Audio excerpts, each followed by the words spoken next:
aha twinjiyemo imbere muraza gusangamo amadarapo menshi cyane ari presenting ibihugu bigiye bitandukanye. Hanyuma kandi harimo boîte nziza cyane y'akataraboneka aho abantu baryoherwa nabyo muraza kwibona n'abantu barimo, ndetse naho gukinira biyari naho hameze neza cyane. Byose ni mukanya.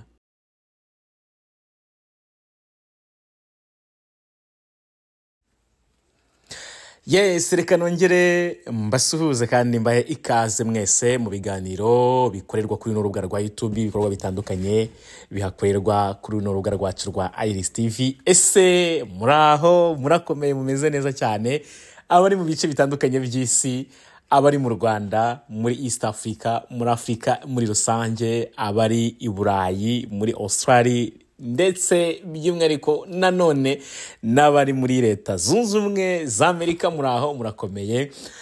Uyu munsi rero twabatembereye muri Leta Zunze Ubumwe za Amerika, ndetse niho turi by'umwihariko mu ntara ya Maine. Turaza kugenda tubigarukaho. Nk'ibisanzwe rero ni Jado Tuyishime, nk'uko tumenyeranye mu biganiro bitandukanye bica kuri runo rubuga. Twagiye dukora ibiganiro byinshi bitandukanye, ariko haciyemo iminsi tutari kumwe cyangwa se tutabona uburyo bwo kubaha ibiganiro bitewe n'impamvu z'ubuzima zitandukanye. Gushakisha ubundi buzima ni byinshi, namwe murabizi by'ubuzima. Gusa aka kantu nagasinye cyuko duhari kandi turi gutegura, tuzakomeza, tuzabaho nka Iris TV, kandi igihe cyose uko Imana izadutiza imbaraga tuzajya tugenda tubaha ibiganiro bitandukanye. Turi gutegura ibikorwa bitandukanye, ibiganiro byinshi mu Rwanda by'umwihariko, ndetse no ku isi muri rusange, muri Leta Zunze Ubumwe za Amerika, i Burayi. Tubategura byinshi, turi kubategura byinshi cyane, turi gukusanya imbaraga, reka mbivuge gutyo.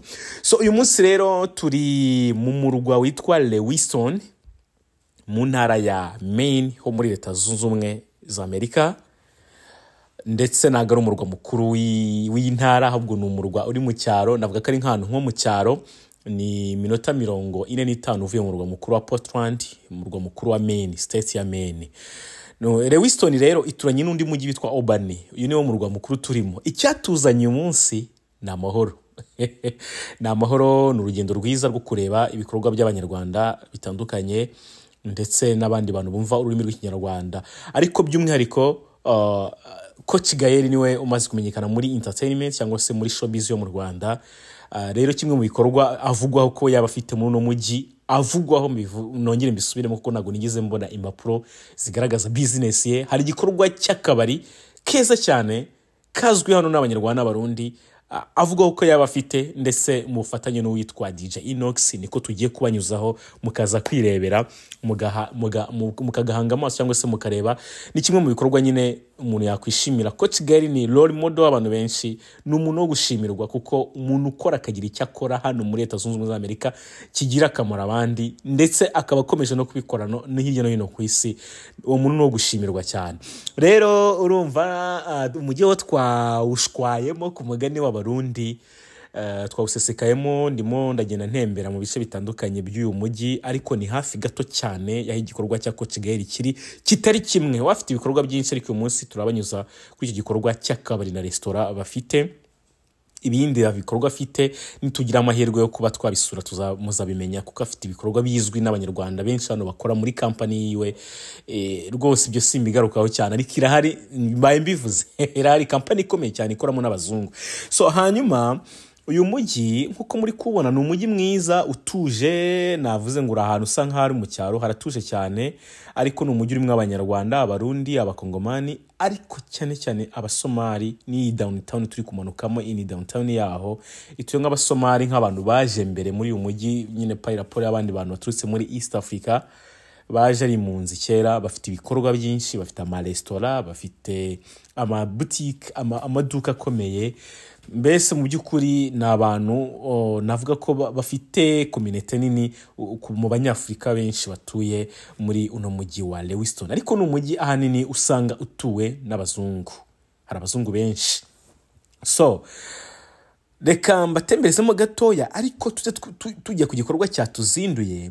Muri icyo gikorwa mu marembo yacyo nanone nongera mvuge ku kantu gatoya nabonye nyine, nkabona kana nabaganirizaho gatoya gasa neza, navuga ko wenda gateye amatsiko. Ari igikorwa ubona ukabona giteye amatsiko. Ni parike ihari yitwa Memorial Park, Veterans Memorial Park, ibuka abavetera b'abanyamerika, abasirikare b'abanyamerika b'aba veterans, abaguye ku rugamba, yaba bariho n'abatakiriho. Turabinyuramo gato ariko twinjira mu gikorwa cyacu nyamukuru. Ariko mubanze murebe disi umuno murwa mwiza cyane, n'umurwa utuje uri ahantu rwose navuga mu cyaro, ariko abantu babayeho mu buryo butuje, abo twabashije kuganira. Donc nta stress nyinshi usanga bafite, haba akazi, haba ifaranga. Abanyamurenge benshi bari hano bafite ifaranga, nabo bafite ifaranga, barya ifaranga neza cyane. So nkuko mubireba, iyi ni downtown. Turi kuri Lisbon Street. Uno muhanda turiho niko wawita. Ngiye kubakatisha ikorosi gatoya mbacishe kuri Central Park mwo hagati, aho abantu benshi bahurira cyane cyane mu gihe cya sama, bari gukina basketball, bidagadura, bafata umuyaga. Aha niho ndi kwinjira sasa, niho ngiye gutambika. Ni muri Central Park nyuma hagati mu mujyi rwagati. Donc ni snagasa aho ngaho bakina basketball. Hepfo nuko wenda nta kamera yanjye mfite, ntabwo ifite zoom nini ngo mubibone. Hepfo harimo pool, harimo ikibuga cya basket, kandi sinabonye umwanya wo kuwalkinga ngo ngende byose mbifatira. Nifite igihe gito, niyo mpamvu mwumva ndi no kuvuga nihuta kugira ngo ibintu bigende neza, ntaza kugira akantu ncikwa. So hano rero muri uyu mujyi, reka twerekeze ku gice by'umwihariko cyanzinduye, ku gace karimo akabari na restaurant bizwi nk'ibya Gael ndetse na DJ Nox. Reka manzi mitire kwino Memorial Park, ari naho tugeze. Hari icyapa kinini kigaragaza no mu murwa mukuru wa Houston. Rero hari amazi menshi meza atemba neza, akaba n'inzibutso zitandukanye rezo wenda nanyuramo gatoya twikomereza.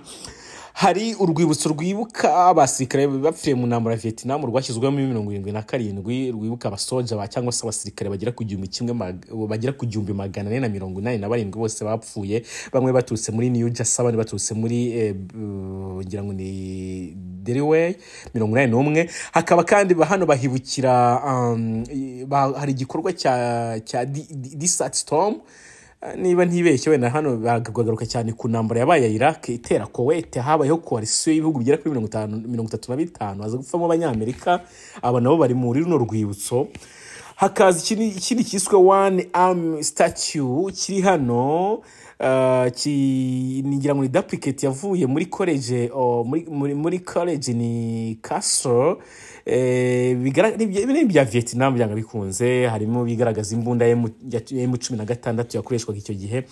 Submarine zabuze zigera kuri 52 zikabura mu ntambara ya mbere n'iya kabiri y'isi, nazo ziribukwa hano. Hakaza kandi abapfuye ku ntambara ya Korea yatewe ne Korea y'Amajyaruguru mu 1953, imyaka 3 yose iyo ntambara yasize abantu rwose bapfuye. Hakaba ibimenyetso bya American Eagles ibyashyizwemo mu 2023, kandi ibimenyetso bigenda bigaragaza abaveterani nyine n'ubundi b'abanyamerika bitangiye igihugu. Ariko nk'ikimenyetso cya Blue Star nacyo kirahari hano, cyashyizweho hano muri 2006.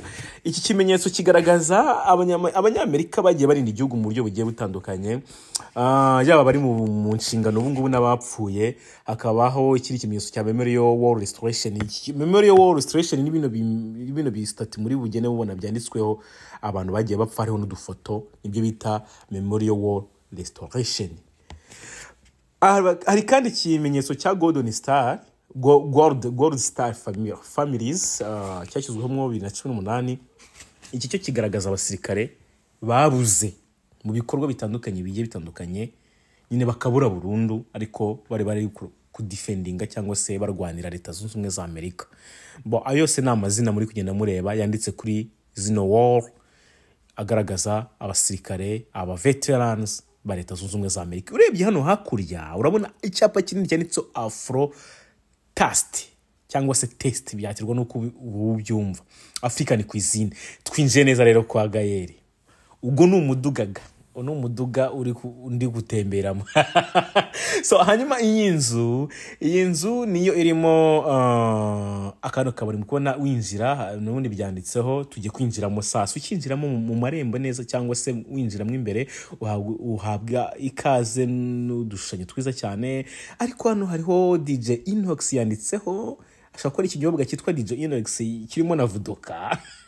Inox rero ni umwe mu bagabo nyine bivuga ko ari umwe mu bari nyiri kano kabari ubona ko Gael ariko ni n'umudije uzwi cyane muri no ntara ya Maine utegura ibitaramo bitandukanye niwe wazanye Bruce Melody kuririmba n'abandi banzi batandukanye ba Fizz ba Nio yagiye bakorana n'ibindi byinshi bitandukanye ibikorwa bitangiranye n'imyidagaduro ategura afite nuza yitwa DJ Inox Entertainment I think mwazi kubireba kuri website yabo nigize kwisura gato amamuna hari ibikorwa bitandukanye bagiye bakora ibyo bazakora ibijyanye na restaurant n'ibindi biba birimo rero hano hari amadrapo menshi atandukanye ari presenting ibihugu bitandukanye by'abantu bashobora donc binjiramo hano biba bisa neza cyane harimo intebe nziza harimo pool uri kubibona harimo za bière nziza cyane abantu bidagaduriraho biba biryoshye cyane na ahantu nyine ugera ukisangamo usanga abanyarwanda abarundi abantu mubona mukaganira ukamenya nk'uri mu Rwanda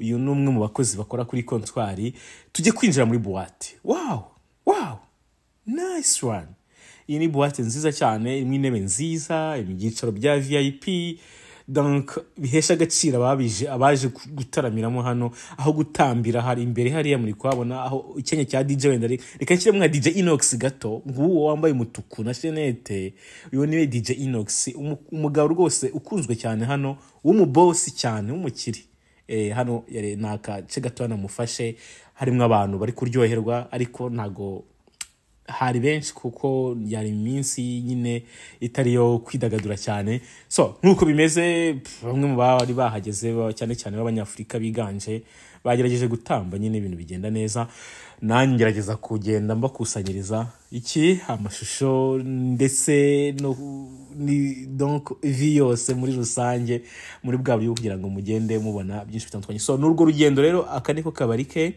murabona na ahantu heza hisanzuye mu mujyi mwiza ni igikorwa kinini mutumva gushinga igikorwa nk'iki muri Leta Zunze Ubumwe za Amerika ni igikorwa kinini nshimira cyane bano bagabo baba bari presentinga igihugu cyacu Coach Gael DJ Inox n'abandi bose baba nge ntazi ariko bafite uruhare muri kino gikorwa Imana ibaha umugisha Imana igumye blessing ibiganza byanyu yes nuko bimeze abari rero muri Lewiston nyamuna mugane Afrotest n'abatembera muri Maine muhagane muhatemberere muryoherwe musange bene wanyu muganire musabane yes ndashoje urugendo agace gatorera nagerageje kubatembereza ariko ibikorwa byinshi bitandukanye byagutse tugenda tubitegura mu minsi iri imbere tubagenderera abari Burayi abari muri Amerika mu ntara zitandukanye n'abari hirya no hino mu bice bitandukanye rwose tuzabasura ngendisha do twishime tubanye imyaka igera muri 34 kuri no chaîne na nubu turacyari kumwe kugeza forever mudusupportinge mudushyigikire kanda subscribe none urabudushyigikiye winjire mu banyamuryango bacu uduhe ibitekerezo n'ibindi byose inyunganizi rero mukomeze mugubwe neza ndabasengeye ngo mukomeze muryoherwe n'ubuzima abari mu bibazo bitandukanye mwihangane nyamuna mukomeze mukore cyane God bless you mukomeze mwiteze imbere bye bye.